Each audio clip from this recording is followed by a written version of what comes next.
forge bonding process takes place by applying a heavy, we call it an axial load on the stud.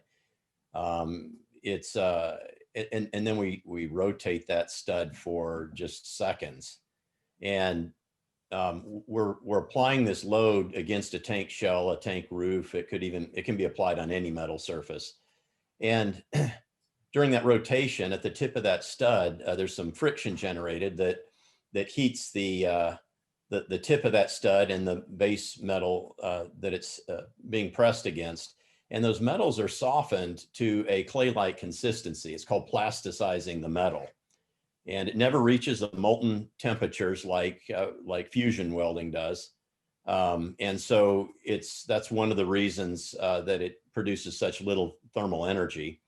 So under this pressure and rotation, while that metal is plasticized, the two metals are fused together.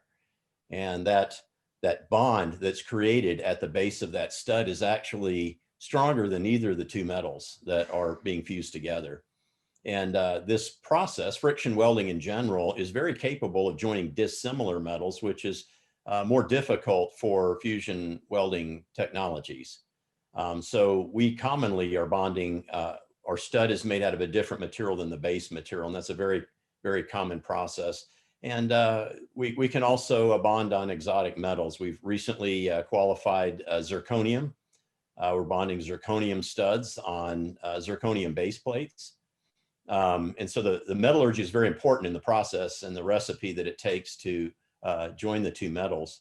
If you've been noticing, in fact, Mike pointed out earlier in the discussion, the repair plate that's behind him, that's at a refinery in the Texas area, in the Houston area. And that happens to be a 2205 duplex scrubber. And that plate, the repair plate, is also 2205 duplex material. And we had to choose the stud such that it matched, or not, it wasn't the same metallurgy, but it was a similar metallurgy that had the capability of performing a very high quality, high strength bond. So our engineers had to work on developing that welding procedure and welding process, and of course qualify it to ASME Section 9. And then we had to educate our technicians on that new welding process specifically for this metallurgy. And that's common for us to have to adapt our process, and our equipment is very capable of adapting the process to the metallurgy involved.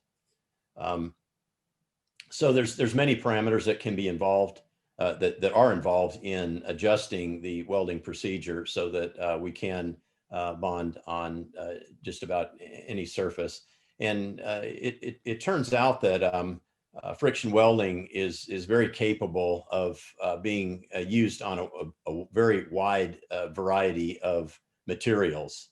It can actually be used on non-metal products, although Forge Tech has all of the work that we've performed today has been on metal, but there's other materials that can be friction welded, but we're not getting into those at this point in time. That may be in our future. But when you apply a large force to a stud to perform the forge bonding process, you've got to be able to attach your equipment to the tank. And the amount of force we need is far greater than a technician could produce just by holding the machine by hand and pressing it against the surface. It takes many, many times more pounds of force to be able to generate a bond with that stud against the material. So we use clamps. There's a variety of different clamps we use to attach the forge bonding machine to the tank or vessel for that matter. We do pressure vessels as well. We've made, in fact, that we've done quite a few pressure vessels up to, we did a 99 PSI tower recently. We've actually implemented a process up to 150 PSI for applications is that high. And we've tested it in our shop well over 1,000 PSI. So the capabilities for our technology, we haven't even seen the limits yet. But we use various clamping techniques to apply this force to the stud. And I won't get into too much detail on those, but just in general, if it's a small vessel, such as the one that Mike has behind him, I think that was 5 foot in diameter.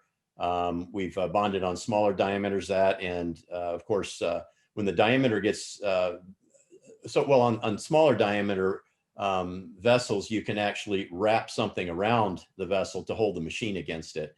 But when you get onto large vessels, say a 300-foot diameter crude oil storage tank, you're not going to be wrapping a cable or a clamp, a chain around that vessel to hold the machine against it. So we use vacuum to hold our machine against the tank shell. And we have various techniques, and frequently that's part of our design, is designing a vacuum clamp, so to speak. We design the vacuum clamp to adapt to the particular situation to avoid obstacles. You can see in that picture behind Mike, to the left of that plate, there's an obstruction there that could prevent us from attaching our vacuum clamp to the shell of that vessel. And so we have to get creative sometimes and that becomes part of the design process. We have to get creative in designing the vacuum clamp to attach our machine to the shell. And then the machines simply run off of air. There's no electricity, no electronics. You can say that we weld with air with our process, and it's all powered off of a 185 CFM air compressor or larger. Typically that's towed in behind a truck, and it sits on the ground. Typically it can be inside or outside the dike, depending on the permitting and the requirements of our customer, of the equipment owners. And so it's a very straightforward process. Air is very safe to work with. And it's frequently we're operating under cold work permits. Sometimes the customer isn't comfortable with that, so they'll permit us with a low energy hot work.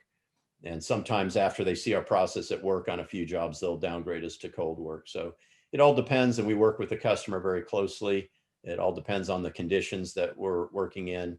But yeah, that kind of sums up the way that our forge bonding process works to join a stud to a tank.